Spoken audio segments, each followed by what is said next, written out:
Êtes-vous parfois nostalgique en pensant à votre, on va mettre des guillemets quand même, à votre évêché de Moulins? Oui, parce que je garde toujours le cœur attaché aux endroits où je suis allé. Vous voyez, dans cette conversation, je vous ai déjà parlé de Moulins, de Madagascar, etc. Et c'est vrai, bon, je ne sais pas comment sur les autres, mais je pense que chacun quand même laisse une partie de son cœur aux endroits où il a servi, aimé, rencontré des gens. Moi, j'étais près dans le Val-de-Marne, et c'est vrai que toutes les familles là-bas, je les connais encore, et puis ils m'envoient les faire part de naissance ou de décès, ils me tiennent au courant. Et c'est vrai qu'une partie de mon cœur y reste, ça m'empêche pas d'avoir tout mon cœur donné aujourd'hui dans ma mission à Lyon. Alors, c'est vrai, pour reconnaître ce que vous dites, que à Moulins, j'ai vécu quelque chose de plus intense qu'ailleurs pour la visitation, parce que la visitation est dans la ville de Moulins, parce que j'en étais vraiment familier, parce qu'à Moulins, qui est une ville modeste, on accorde une très grande importance à la visitation. Il y a un musée de la visitation qui est unique au monde, et c'est vrai qu'il a été commencé pendant que j'y étais, et quand après il a été mis tellement en valeur, j'y suis retourné, et j'étais content de...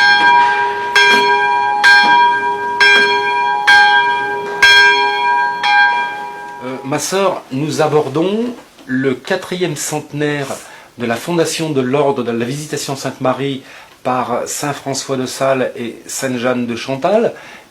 Quels enseignements en tirez-vous aujourd'hui?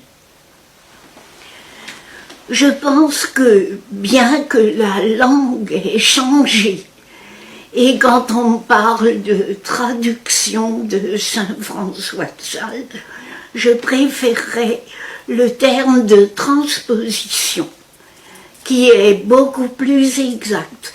Lorsqu'un auteur s'est livré dans sa langue, il faut la respecter.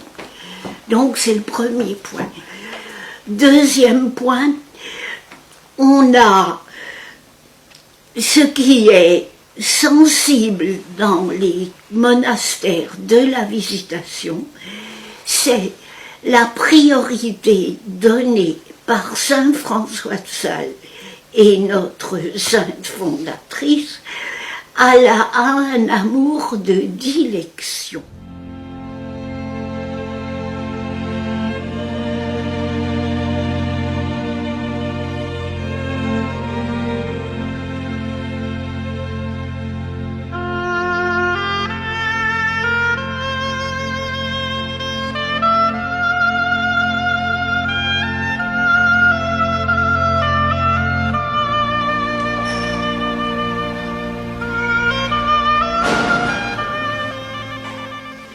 Ma sœur, vous êtes ici à la Visitation de Moulins. Ça fait combien de temps que vous êtes visitandine? Je suis arrivée au monastère de Marseille en janvier 1949.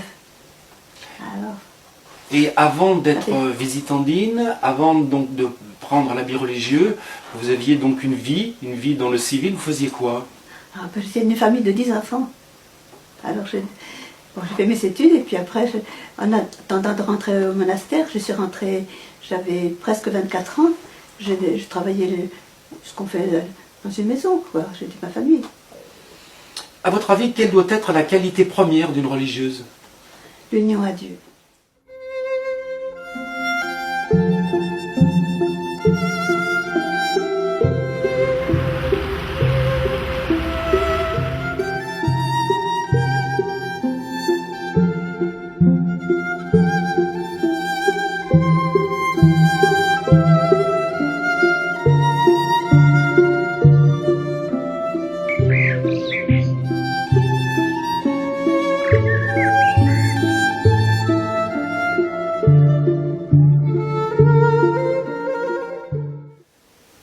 Monseigneur, je reviens à la question de tout à l'heure. François de Sales a-t-il innové dans sa mission d'évangélisation du Chablais, cette partie qui est au sud du lac Léman? Alors, le protestantisme avait conquis le Chablais. Et nous savons bien que les intérêts politiques des princes n'étaient pas étrangers à la conversion du Chablais au protestantisme. Alors, pour que les habitants du Chablais reviennent à la foi catholique, parce que c'était bien l'intention de François de Sales et la mission qu'il avait reçue de son évêque. Pleine de grâce, le Seigneur est avec vous. Vous êtes bénie entre toutes les femmes, et Jésus, le fruit de vos entrailles, est béni. Sainte Marie, Mère de Dieu,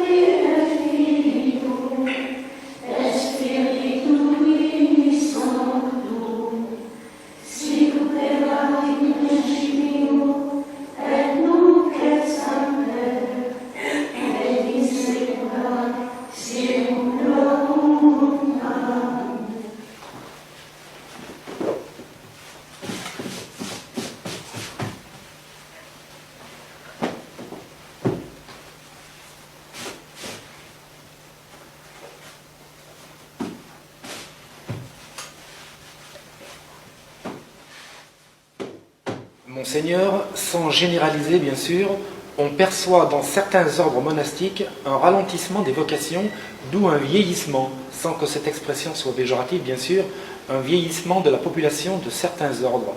Parfois, on assiste même à des regroupements de communautés au sein d'un même ordre. C'est inquiétant pour l'Église ? C'est inquiétant si on regarde l'Église uniquement à l'échelon de notre pays, la France, ou à l'échelon de l'Europe, mais si on regarde l'ensemble du monde, le nombre de religieux et de religieuses est en croissance. Ça avait étonné récemment des jeunes qui se trouvaient à Rome et ils rencontraient un cardinal qui leur a dit « mais le nombre de chrétiens est en train de grandir dans le monde ». Qu'elle a réussi à garder fidèle. Ce n'était pas évident pour la famille Rabutin. À la mort de Christophe, Jeanne, qui n'est pas la femme des demi-mesures, c'est tout ou rien, se tourne cette fois-ci délibérément, totalement vers Dieu, qu'elle aimait déjà, qu'elle servait déjà, ô combien, dans la prière, dans l'amour conjugal, dans l'amour de ses enfants, de toute sa maisonnée, dans l'accueil des plus nécessiteux de son domaine. Mais cela n'était pas suffisant. Et elle cherchait désespérément un guide. Dans la série Relief de France, les monastères, Ciné-Art Loisirs présente le 4e centenaire de la fondation de l'Ordre de la Visitation Sainte-Marie par saint François de Sales et sainte Jeanne de Chantal, 1610-2010. Un film événement de 2h15 pour 4 siècles d'histoire, 25 interviews. Avec la participation exceptionnelle de Monseigneur Yves Boisvino, évêque d'Annecy, Monseigneur Pascal Roland, évêque de Moulins, son éminence Monseigneur Barbarin, cardinal archevêque de Lyon, primat des Gaules, et le témoignage des visitandines de Moulins, Tarascon et Voiron. Ma sœur, être fille de raison, bon, j'imagine que ça ne s'invente pas, ça ne s'improvise pas.